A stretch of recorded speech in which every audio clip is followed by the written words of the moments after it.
네, 황태순 TV의 황태순. 김현광입니다. 예, 오늘 1월 9일입니다. 수요일인데 소환이 지난 지 하루 이틀 지났는데 오늘 정말 추운 것 같아요. 네. 오늘 굉장히 추운데 마침 보니까 어제는 김정은이 생일 잔치를 갖다 북경에서 합디다. 보니까 뭐 화려한 외교쇼를 갖다 벌이고 어제 보니까 1시간 정도 시진핑 만나서 정상회담 하고 그다음에 저녁에 보니까 아마 극진하게 시진핑이 김정은을 갖다가 대접한 것 같아요. 생일상을 갖다가 아마 북경에서 받은 모양입니다.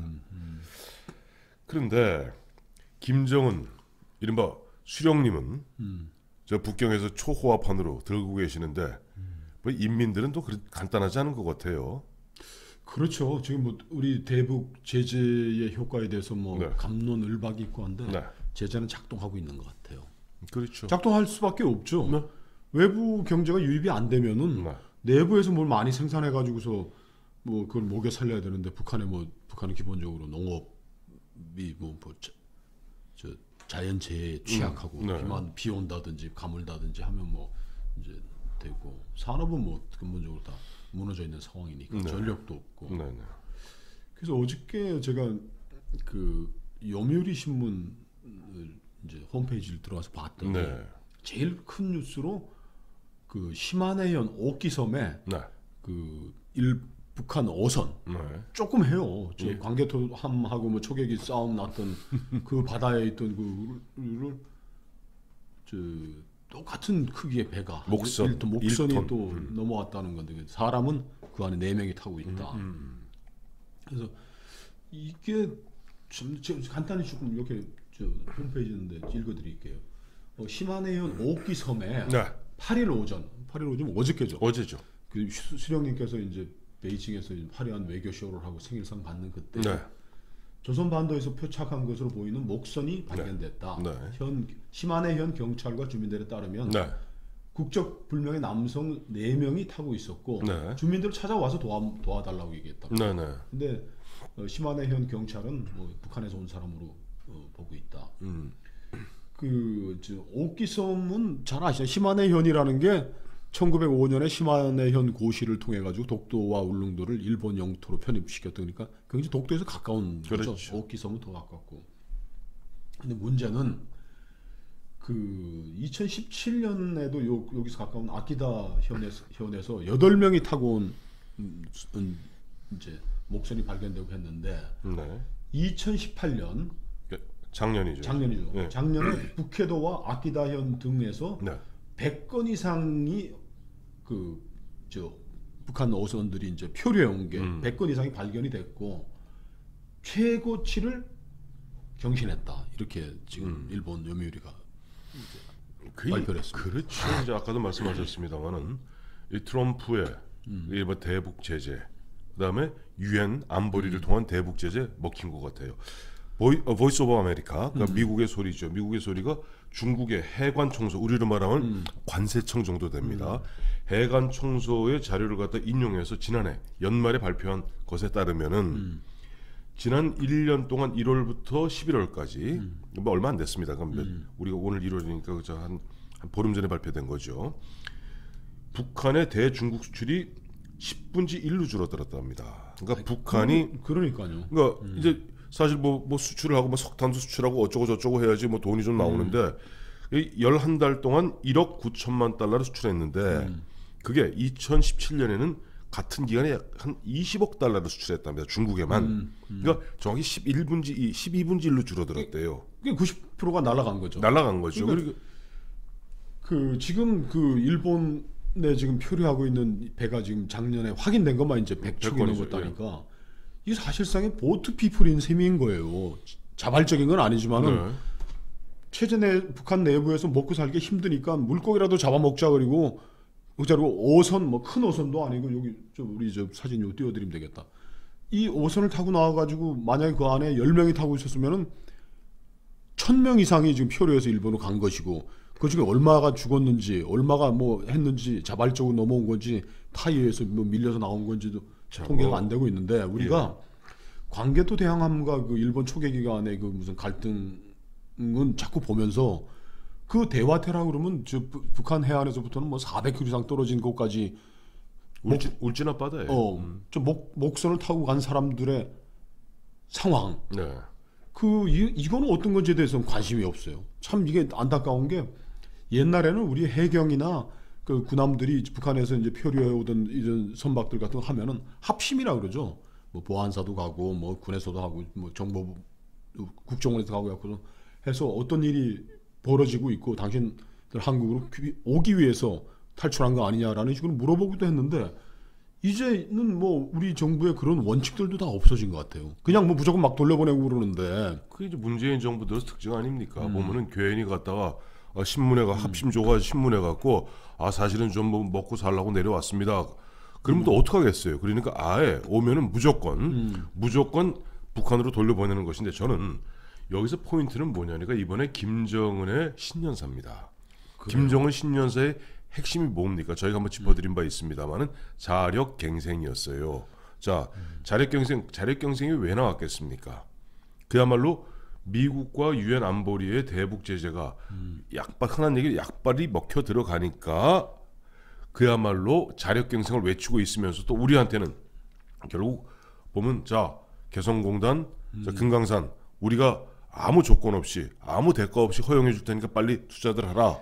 라고 얘기한 거 아니겠습니까? 블랙 코미디라는 게 네. 유엔의 대북 제재로 인해서 개성공단하고 금강산 할 수 없다는 걸 알면서도 알죠. 잘 아는데도 불구하고 위대한 수령 지도자 동지께서 이것 좀 열어달라고 이제 구걸을 한 셈인데 되지도 않을 걸 요구하는 그만큼 숨이 막히다는 얘기예요. 저는 자력갱생이라는 그 신년사 구호를 보면서 야 이게 북한 스스로는 나를 도와줄 놈이 한 놈도 없구나 이런 절망감을 표시한 거거든요. 우리가 잘 알다시피 1994년부터 96년까지 김일성 죽고 나서 그 한 3년의 기간을 북한 사람들이 얘기하는 고난의 행군이라 그러지 않습니까? 그때 작게 잡으면 뭐 50만 명, 많이 잡으면 뭐 300만 명까지 잡기도 하는데 보통 한 호월 100만 명이 죽었다 그래요.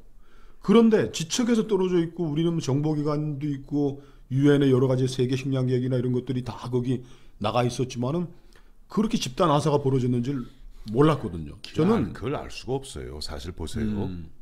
우리가 유엔 뭐 FDA에서 나가는 이른바 우리 조종관이라 할지라도 그 사람들이 보면 평양이라든지 큰 대도시 중심으로 있을 수밖에 없는 것이고 실제 식량이 배분되고 하는 부분들도 깊이 관여하지 못하고 있지 않습니까?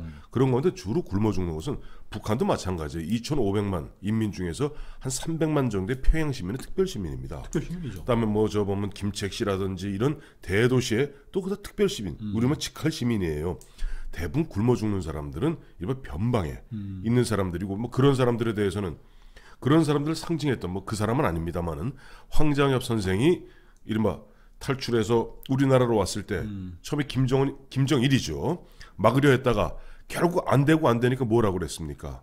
배신자요? 갈테면 가라.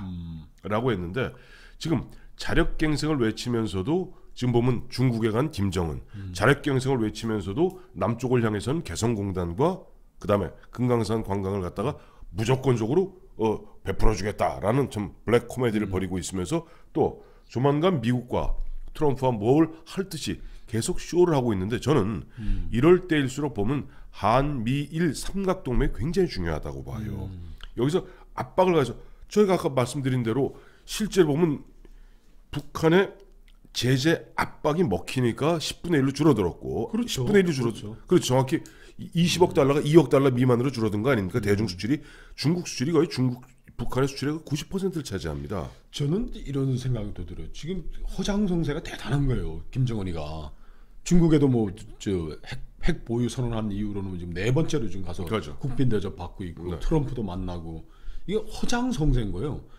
허장성세를 하는 동안에 지금 북한 내부 인민들은 지금 물고기 잡으러 나와가지고 지금 2018년에 일본으로 떠내려가서 확인된 것만 지금 100건이 넘는 상황이고 네. 이게 또 연해주 쪽으로 또 밀려갔으면 거기 가서는 또 얼마나 죽었는지도 모르는데 이 사람들이 목숨 걸고 이렇게 나가는 거는 북한 내부의 또 식량 사정이라든지 생활 환경이라는 게 이게 나빠지니까 이 사람들 밀어내는 그런 측면이 있네요. 저는 첫째 그래서 네.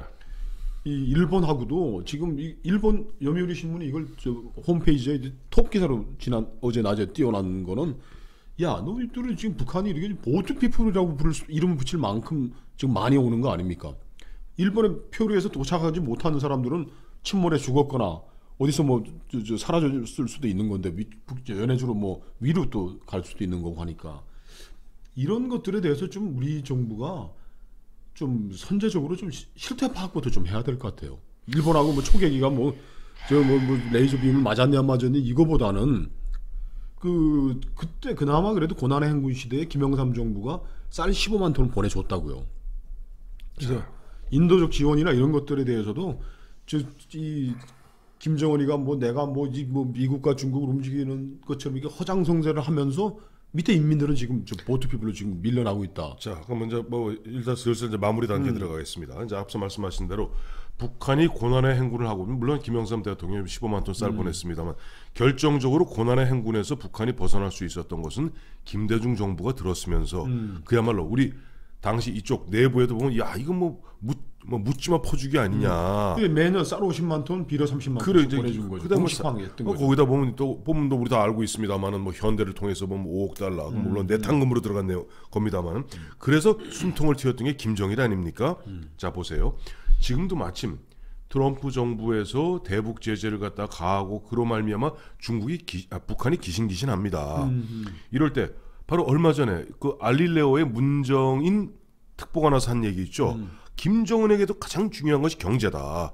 경제, 즉 먹고 사는 문제가 해결돼야지 군부라든지 노동당 간부 그리고 일반 인민들, 민심이라는 표현을 씁니다. 문정인 씨가 민심이 돌아서지 않는다라고 했으니까 지금 사실 김정은도 똥끝이 타는 거예요. 똥끝이 타니까 아까 말씀하신 대로 허장성세를 부리고 왔다 갔다 하는데 이럴 때일수록 바로 제가 다시 결론적으로 말씀드리면은 한국, 미국, 일본이 어떻게 보면 그야말로 결국 우리 이걸 통해서 비핵화를 얻어내자는 거 아닙니까? 그렇죠. 우리가 뭐 북한을 갖다 좀 멸망시키자는 거 아니잖아요.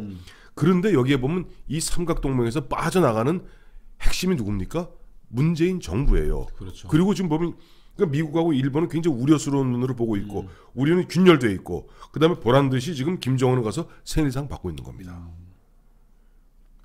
김정은으로서는 두 손에 핵무기를 싣고는 이걸 버리지 않으면 빵을 집을 수가 없단 말이에요. 그죠? 그렇죠. 그걸 압박하기 위해서도 제재와 그 제재라는 건 어느 정도 우리 견고하게 유지가 되는 공존해야죠. 이거 압박을 세게 안 하면 김정은은 계속 이거 놓지는 않을 거란 말이에요. 그렇죠. 우리도 딜레마고 예. 김정은이도 딜레마인 거예요. 그렇죠. 그러기 위해서는 정말 우리가 이게 또 지금까지 우리 한미일 삼각 공조라는 이 틀도 흐트러뜨리면 안 되는데 이걸 흐트러뜨리고 있는 건 우리가 우리의 제재 수단을 또 놔버리는 거죠. 우리의 유효한 수단을. 좀 보면은 오늘 김정은은 북경 가서 초호와 생일상 받고 인민들은 보트 피플로 동해바다를 헤맨다는 내용을 소개해드렸습니다. 감사합니다.